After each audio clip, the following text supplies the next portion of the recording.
Knowing God beyond people's eyes. Matthew 6 verses 5 to 8, 16 to 18.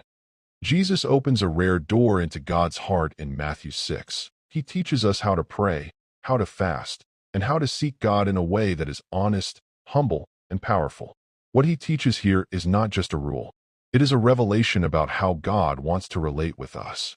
Let's walk slowly through this passage, like students sitting at the feet of Jesus. Let's let him teach us, lovingly, clearly, and simply. Jesus starts with something surprising. He does not first teach how to pray. He teaches how not to pray. Why? Because sometimes the wrong pattern is so normal that people think it is right. When you pray, don't be like the hypocrites. Matthew 6 verse 5. Who were the hypocrites? They were people who looked spiritual on the outside. But inside, their desire was not God, not intimacy, not communion, but attention. They stood at street corners, prayed loudly in the synagogues, and positioned themselves where the most eyes would see them. Jesus is not saying public prayer is wrong. He is saying performing prayer is wrong. They prayed so that people would think they were holy. They prayed so that crowds would admire them. They prayed to be seen. And Jesus ends their story with one sad sentence. That is all the reward they will ever get. People's admiration, claps, and praise. That is their reward. But heaven gives them nothing more. After exposing the wrong way, he shows the right way. But when you pray, go away by yourself, shut the door behind you, and pray to your Father in private. Matthew 6 verse 6. This is one of the most tender teachings Jesus ever gave. He says, go away by yourself. Shut the door. Talk to your Father. In private.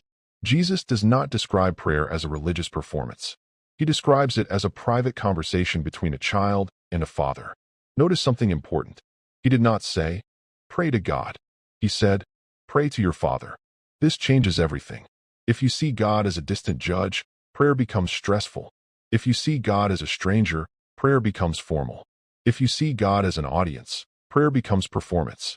But if you see God as a Father, prayer becomes intimate, natural, and peaceful. Prayer becomes a place of love, not pressure.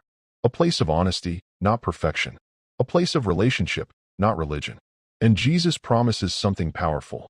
Your Father, who sees everything, will reward you. God sees what nobody else sees. He hears what nobody else hears. And he acknowledges what nobody else acknowledges. You may pray alone, but you are never unseen. You may whisper quietly, but heaven hears loudly. You may pray in secret, but God rewards openly. Next, Jesus addresses another mistake. When you pray, don't babble on and on as the Gentiles do. Matthew